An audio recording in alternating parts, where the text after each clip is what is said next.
Dahil nga ay wala kaming pasok ay maglilinis na muna ako dito sa loob. Kasi nga hindi na talaga ako nakakapag-vlog na naglilinis dito. Kakagising ko nga lang pala sa mga oras na yan. Kahapon nga mga katiri, mag-upload sana ako ng aking vlog. Kaso nga lang hindi ako nakapag-voice record. Dahil nga hindi uminto yung ulan kahapon. Kaya yun, hindi tuloy ako nakapag-upload ng vlog ko kahapon. Kaya isa din yan sa problema ko mga katiri. Kaya di ako nakakapag-upload na may record. Siyempre pangalawa kong rason kung bakit di ako nakakapag-upload na may record. Isa katamaran ko din sa pagre-record mga katini.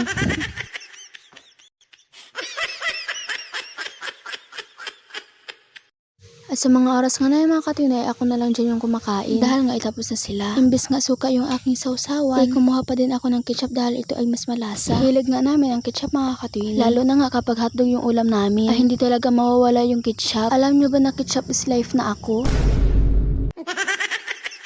Pero dati talaga mga katin, hindi ko talaga paborito yung ketchup. Pero iwan ko nga sa akin eh. Pero sabi nga, people change raw. Pwede magbago yung ating panglasa. Pero yung feelings ko sa kanya, never to magbabago. Uy!